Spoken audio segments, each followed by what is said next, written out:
नमस्कार, स्वागत है आप सभी का न्यूज अपडेट की इस बुलेटिन में। मेरा नाम है सिद्धांत त्रिपाठी। रुक करते सीधा खबरों की ओर, जहां हरिद्वार में मुख्यमंत्री पुष्कर सिंह धामी ने कबड्डी एसोसिएशन की ओर से आयोजित 50वीं राष्ट्रीय जूनियर कबड्डी चैंपियनशिप का उद्घाटन किया। आपको बता दें कि इस चैंपियनशिप में देश के विभिन्न राज्यों की 60 टीमें हिस्सा ले रही हैं। इस दौरान मुख्यमंत्री धामी ने कहा कि राष्ट्रीय खेलों का आयोजन हमारे राज्य के लिए बहुत बड़ा अवसर है और इसके लिए सभी तैयारियां पूरी भी हो चुकी हैं। उन्होंने आगे कहा कि 28 जनवरी से प्रधानमंत्री मोदी के कार्यक्रमों द्वारा राष्ट्रीय खेल का शुभारंभ होना है, जो कि लगातार 14 दिन तक चलेंगे। राष्ट्रीय खेलों का आयोजन हमारे राज्य के लिए बहुत बड़ा अवसर है और उसकी सभी तैयारियां पूरी हो रही हैं। 28 जनवरी को माननीय प्रधानमंत्री जी के करकमलों से राष्ट्रीय खेल प्रारंभ होंगे और लगातार 14 दिनों तक चलेंगे और ये राष्ट्रीय खेल, इसका आयोजन देवभूमि को खेल भूमि के रूप में भी स्थापित करेंगे। हमारे नौजवानों में, युवाओं में, खिलाड़ियों में एक नया जोश आएगा, एक नई ऊर्जा आएगी और वो प्रेरित होकर हर क्षेत्र में, खेल के क्षेत्र में आगे बढ़ेंगे।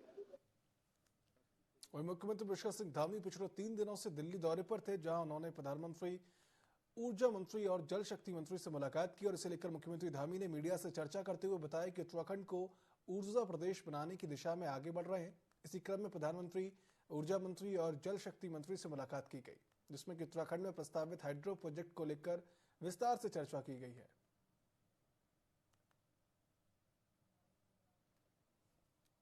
उत्तराखंड में जितनी हमको हाइड्रो प्रोजेक्ट की जितनी संभावनाएं हैं और जितनी ऊर्जा उत्पादन की संभावनाएं हैं, उस पर बहुत काम करने की आवश्यकता है और मेरा हमेशा से प्रयास रहा है कि मैं लगातार आदरणीय प्रधानमंत्री जी से, आदरणीय ऊर्जा मंत्री जी से, जल शक्ति मंत्री जी से, जितने भी विभाग इस क्षेत्र में आते हैं, उन सभी से मैंने लगातार हमारे जो हाइड्रो प्रोजेक्ट हैं, जो हमारे प्रस्तावित हैं, उनको स्वीकृति देने का अनुरोध किया था और अभी हमको स्वीकृतियां मिली भी हैं, क्योंकि जो मामले न्यायालय में लंबित हैं, उसके अतिरिक्त अन्य स्वीकृतियां भी अभी पेंडिंग हैं, वो भी जल्दी मिलेंगी। जो मिली हैं उससे निश्चित रूप से हम ऊर्जा के क्षेत्र में जो ऊर्जा प्रदेश का संकल्प लेकर हमारा ये नया प्रदेश बना था, हम उस दिशा में आगे बढ़ेंगे। उत्तराखंड में 28 नए स्मॉल हाइड्रो प्रोजेक्ट का रास्ता साफ हो गया। इनमें से 446 मेगावाट बिजली का उत्पादन हो गया।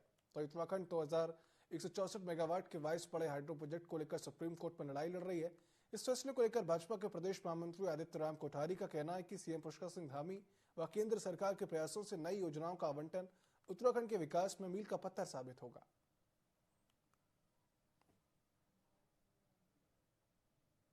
देखिए, जल विद्युत परियोजनाओं के क्षेत्र में उत्तराखंड में अपार संभावनाएं हैं और जब राज्य बना था उस समय भी जल विद्युत परियोजनाओं पर काफी काम हुआ है और लेकिन पिछले कुछ समय से इस क्षेत्र में थोड़ा शिथिलता आई है और माननीय मुख्यमंत्री जी लगातार इसके लिए प्रयासरत थे। उन्होंने माननीय मुख्यमंत्री, प्रधानमंत्री जी से, केंद्रीय जल शक्ति मंत्री जी से, सभी से उन्होंने लगातार प्रयास किया और अभी अभी जो 14 योजनाओं पर प्रगति हुई है, ये उत्तराखंड के डेवलपमेंट के लिए भी बहुत महत्वपूर्ण है और देश के लिए भी ऊर्जा की आवश्यकता है।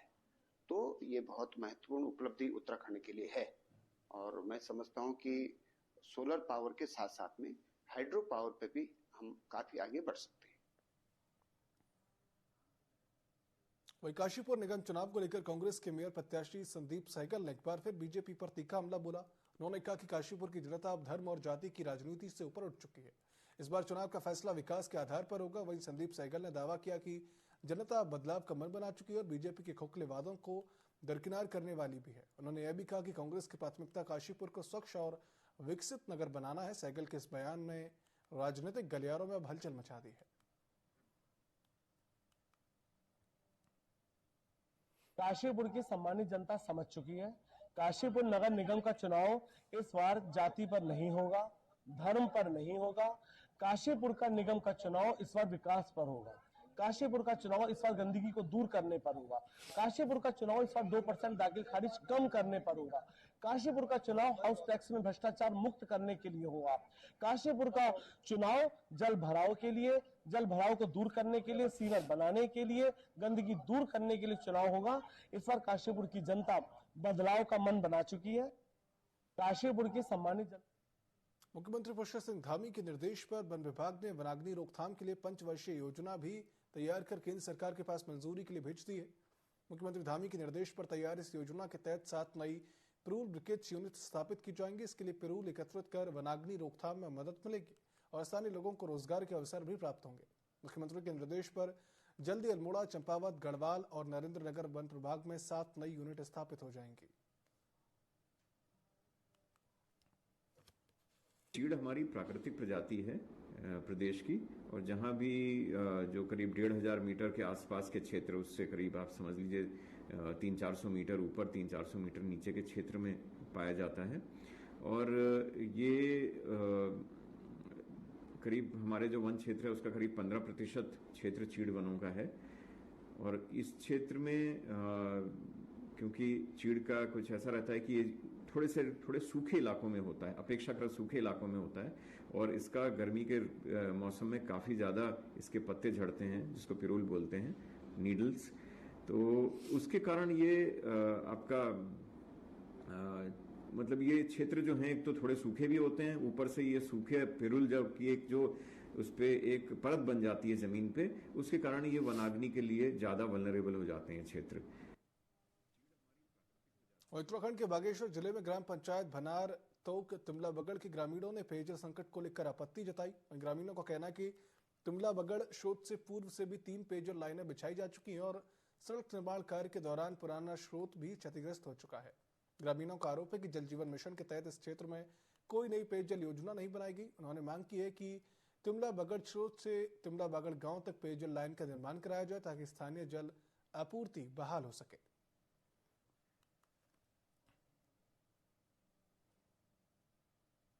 अधिकारी महोदय के पास हमारी पूर्व से 2 समस्याएं विकट पड़ी हुई हैं। एक तो प्रथम हमारे तोक से 4 लाइनें पहले पानी की चली गई लाठी ग्राम सभा में, 5वां में इस बार काम आरंभ हो गया।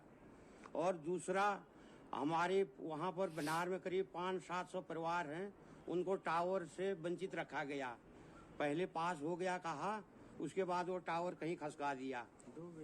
वाह, ये 2 चीजों से हम बहुत भारी पीड़ित हैं और वंचित हैं। हमारे यहाँ समस्या पानी की है और टावर की। हमारे यहाँ पानी तिमला बगौर तोक से लाठी तोक ग्राम सभा में जा रहा है।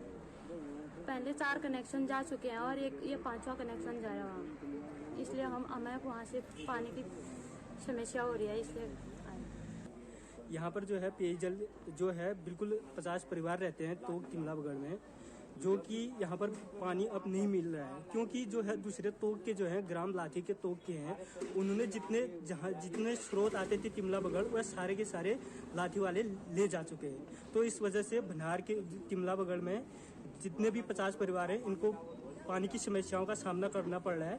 और जो है इन्होंने 3 किलोमीटर दूर से पानी घेरे से लेके आना पड़ रहा है कंधे में रख के। और दूसरी समस्या टावर की, भारतीय संचार निगम लिमिटेड द्वारा जो है देश में दूरस्थ क्षेत्रों में नेटवर्क दिया जा रहा है, लेकिन जो है भनार है उसके तोक तिमला बगड़ जहाँ पर से उसके आसपास 300-400 परिवार रहते हैं, लेकिन जो है इन परिवारों को उस नेटवर्क से वंचित किया गया है। वहीं चमोली में नगर निकाय चुनाव के लिए सभी पार्टियों ने प्रचार प्रसार तेज कर दिया है। वहीं सूबे के कैबिनेट मंत्री धन सिंह रावत ने गोपेश्वर नगर पालिका से भाजपा प्रत्याशी संदीप रावत के समर्थन में गंगोद गांव में जनसभा आयोजित कर वोट की अपील की। जनसभा में आई भीड़ को देखकर उन्होंने कहा कि जनता में भाजपा प्रत्याशी के प्रति खास विश्वास और समर्थन देखने को मिल रहा है। निश्चित तौर पर भाजपा प्रत्याशी आगामी नगर निकाय चुनाव में भारी मतों से विजय होंगे।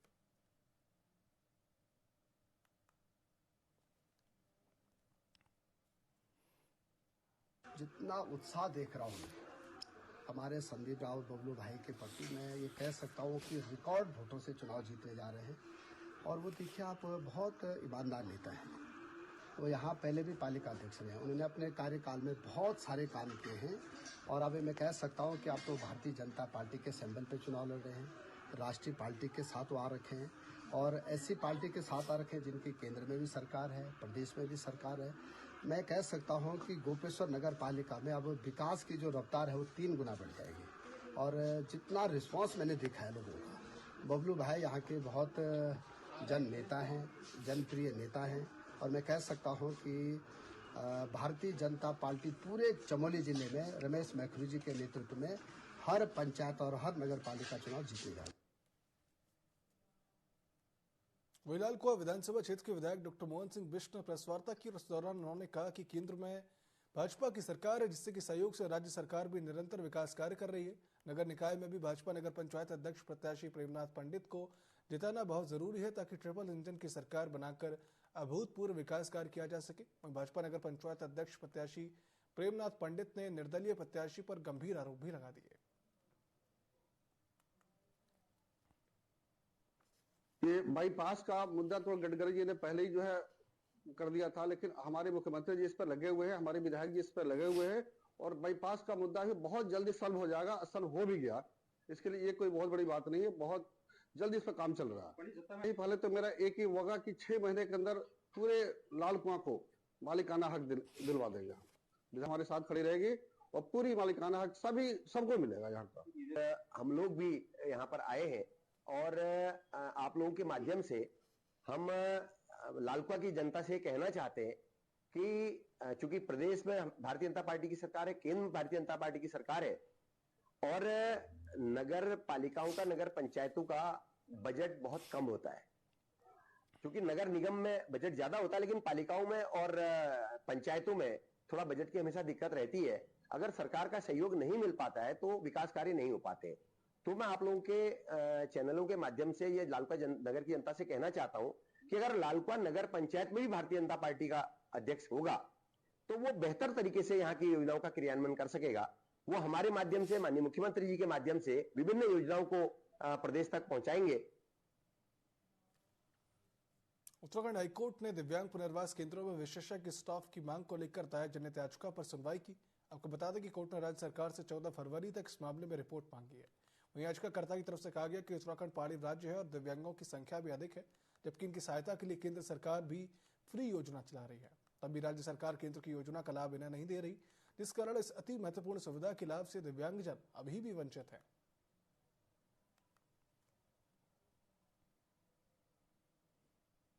इसमें जो डिस्ट्रिक्ट डिसेबिलिटी रिहेबिलिटेशन सेंटर है उनमें जो पुनर्वास विशेषज्ञ हैं वो अपॉइंटेड नहीं है, जिसके लिए केंद्र सरकार फाइनेंस करती है। तो इस मामले को लेकर याचिका दायर हुई थी, जिसमें कोर्ट ने आज सक्षम अधिकारियों को बुलाया था और समाज कल्याण सचिव द्वारा ये स्वीकार किया गया कि गवर्नमेंट के पार्ट पे बहुत से लैप्सेस हैं स्कीम्स को इम्प्लीमेंट करने में दिव्यांगजनों के लिए। तो कोर्ट से उन्होंने 2 महीने का टाइम मांगा है। कोर्ट ने उनको 14 फरवरी को प्रोग्रेस रिपोर्ट फाइल करने के लिए कहा है और साथ ही कोर्ट का सजेशन ये है, क्योंकि दिव्यांगजनों की आबादी स्टेट में स्कैटर्ड है और पहाड़ की जो दुर्गम परिस्थितियां उसको देखते हुए डिस्ट्रिक्ट हेडक्वार्टर के बजाय पीएचसी लेवल पे ये अर्ली इंटरवेंशन सेंटर स्थापित किए जाएं। तो इसको लेके 14 फरवरी को रिपोर्ट फाइल होनी है, प्रोग्रेस रिपोर्ट। और इसलिए सुरक्षा को लेकर आरटीओ अब गंभीरता से विचार कर रहा है। इसके चलते ऐसे उपायों पर भी अमल किया जा रहा है जिससे कि सड़क दुर्घटनाओं को रोका जा सके। आरटीओ प्रशासन सुनील शर्मा ने बताया कि शहर में वाहनों की अधिकतम की गति सीमा निर्धारित की गई है। इसके साथ ही स्पीड रडार गेल से भी ओवर स्पीडिंग में लाइसेंस सस्पेंड और परमिट पर कार्रवाई की जा रही है। साथ ही ऐसे वाहन जो कि अन्य परमिट शर्तों के खिलाफ चलते हैं उन पर कार्रवाई की जा रही है। उन्होंने बताया कि अब तक 86 ऐसे परमिट वाहन के खिलाफ कार्रवाई की भी जा चुकी है।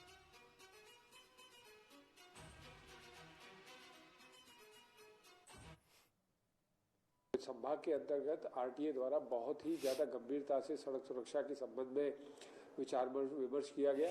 इसके लिए हमारे द्वारा विभिन्न कदम उठाए गए हैं। जैसे जितने भी हमारे जिले हैं उसके अंदर हमने स्पीड जो पर रोडों पर होती है, स्पीड की जो हाईएस्ट लिमिट है उसको डिसाइड कर दिया गया है। इसके अलावा हमारे द्वारा प्रवर्तन कार्रवाई के जितने भी वाहन हैं जो हाई स्पीड में चलते हुए पाए जाएंगे, चाहे वो बस हो, मैक्सी हो, टैक्सी हो, उनको स्पीड रडार गन से चेक करने पे पाया जाता है तो ना सिर्फ ड्राइवर का लाइसेंस सस्पेंशन होगा बल्कि उनके परमिट के खिलाफ कार्रवाई होगी। ऐसे वाहन जो कि अन्य परमिट शर्तों के विरुद्ध चलकर ट्रैफिक जाम पैदा करते हैं जिससे एक्सीडेंट की संभावना बढ़ती है, उनके खिलाफ कार्रवाई की जा रही है। उत्तराखंड में एचएमपीवी वायरस को लेकर अलर्ट जारी किया गया है। प्रभारी स्वास्थ्य महानिदेशक डॉक्टर सुनीता टम्टा ने एडवाइजरी भी जारी कर दी है। उधमसिंह नगर जनपद के प्रभारी सीएमओ डॉक्टर राजेश आर्य ने बताया कि एचएमपीवी वायरस का कोई केस अभी जनपद में नहीं पाया गया। इसके बावजूद सावधानी बरतने की बेहद अपील की है उन्होंने। वहीं उन्होंने बताया कि जनपद में स्वास्थ्य विभाग ने सभी तैयारियां कर ली हैं। किसी भी तरह से HMPV वायरस से घबराने की आवश्यकता नहीं है। ये जो ह्यूमन मेटान्यूमो वायरस के संबंध में हमारे राज्य स्तर से एक एडवाइजरी जारी हुई है। ये एक सामान्य वायरस है जो शीतकाल के दौरान इसके केसेस की संख्या बढ़ती है और विशेष तौर से जो बच्चे हैं और जो बुजुर्ग हैं या जिनकी रोग प्रतिरोधक क्षमता कम है उनको ये संक्रमित करता है। इस संबंध में हमने अपने रुद्रपुर शहर में और पूरे जनपद ऊधम सिंह नगर में जितने भी हमारे मुख्य चिकित्सा अधीक्षक हैं और प्रभारी चिकित्सा अधीक्षक गण है उनको एडवाइजरी जारी कर दी है कि वो उसके अनुरूप अपने वहाँ व्यवस्थाएं सुनिश्चित कर लें और विशेष तौर में जो हमारे बचाव के तरीके वही रहेंगे, जैसे हमारे हैंड वॉशिंग का तरीका है, सोशल डिस्टेंसिंग का हमारा तरीका है और जो भीड़ वाले क्षेत्र हैं वहां पर जाने से बचें क्योंकि जो इसका इन्फेक्शन है वो ड्रॉपलेट इन्फेक्शन है। उत्तराखंड में वन्य जीव और मानव का संघर्ष आए दिन देखने को मिलता है। उत्तराखंड की लिंडसौन सीट से भाजपा विधायक मंत्री दलीप सिंह रावत ने कहा कि प्रदेश में वन्य जीव और मानव के बीच आए दिन संघर्ष हो रहा है। माताओं की गोद से बच्चों को छीनकर वन्य जीव के जाते हैं। उनको सरकार से एक दिन को इस मुद्दों को लेकर विशेष सत्र बुलाने की मांग की है और वो लगातार कहते रहे कि अगर विशेष सत्र नहीं आयोजित होता है तो वो आने वाले शीतकालीन सत्र में सदन में उपस्थित ही नहीं रहेंगे। वन्य जीव का संघर्ष जो है यहाँ पर हम नित्य दिन जो है इससे हमारा साक्षात्कार होता रहता है और पहाड़ के लोगों की जिंदगी आदि मानव जीवों के बीच में गुजर रही है और इस समय हद तो तब हो गई है जब माता के गोदों से भी जो है बच्चों को छीना जा रहा है। तो मेरा यही मांग थी कि सारी पूरी उत्तराखंड सरकार को जहाँ 71% जो है आच्छादित हो गया है वन क्षेत्र से, उस क्षेत्र में इसकी नीति के बारे में हमको क्या आवश्यकता है उसके बारे में चिंतन होना चाहिए, विचार विमर्श होना चाहिए। इसीलिए मैंने कहा था कि एक दिन का सदन जो है यहाँ लगना चाहिए जिसपे हम सारी अपनी परेशानियों का और अपने सुझावों को जो है केंद्र सरकार से भी और संबंधित एजेंसियों को पहुंचा सके। पैनगोड़ा में पुलिस और SDOG की संयुक्त टीम ने NTD के पास चेकिंग के दौरान स्मैक के साथ एक युवक को गिरफ्तार किया। बरामद स्मैक की कीमत लगभग 3,63,000 रुपए आंकी गई। पुलिस ने संदिग्ध गतिविधियों के आधार पर युवक को रोका और उसके तलाशी के दौरान उसके कब्जे से स्मैक बरामद की गई। आरोपी का पहले से ही आपराधिक रिकॉर्ड रहा। वहीं पुलिस ने आरोपी को न्यायालय में पेश कर अब जेल भेज दिया है।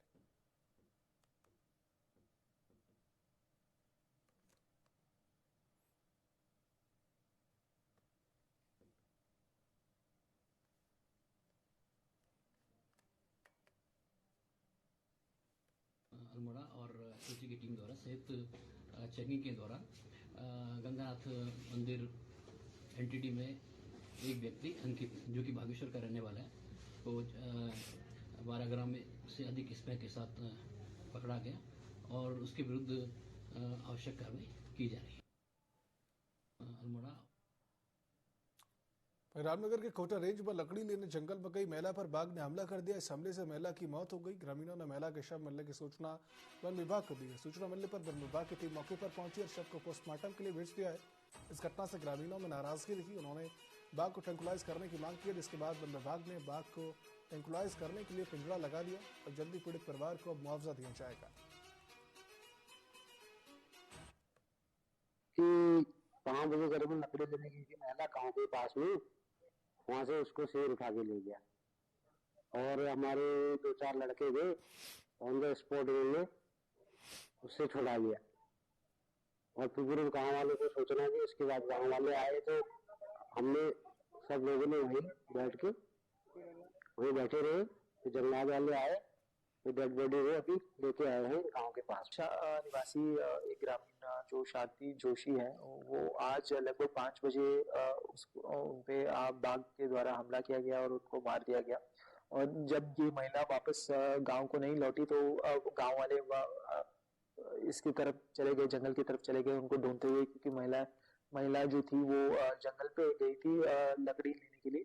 तो जब गए तो 6 बजे के आसपास उनका बॉडी मिला तो वो तुरंत हमें टीम को बताया तो हमारा टीम वहां पे पहुंच गया और बॉडी को रिकवर कर लिया और अभी तुरंत वहां पे हमने परमिशन लेके वहां पे पिंजरे लगा दिए और बाकी का कार्रवाई जो पोस्टमार्टम करना था तो वहीं पे SDM साहब भी आ गए थे, SDM रामनगर, SDM नैनीताल दोनों थे साथ में, तो वहीं पे मौके पे ही इनका पोस्टमार्टम भी। प्रदेश में मुख्यमंत्री पुष्कर सिंह धामी के नेतृत्व में शीतकालीन यात्रा का शुभारंभ हो चुका है, जिसकी हितकारी बताते हुए लैंसडाउन के विधायक महंत दलित रावत का कहना है कि शीतकालीन यात्रा का हम स्वागत करते हैं, लेकिन कुछ मंदिरों में 6 महीने पूजा का प्रावधान है, उसे भी सरकार को ध्यान में रखना चाहिए।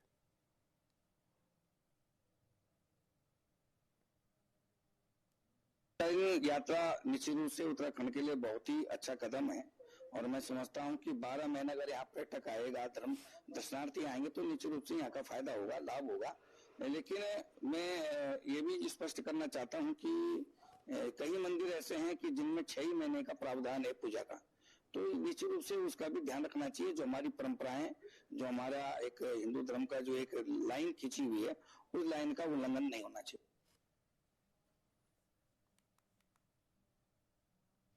न्यूज अपडेट की इस बुलेटिन में फिलहाल इतना ही। आप देखते रहिए TV24। शुभ रात्रि।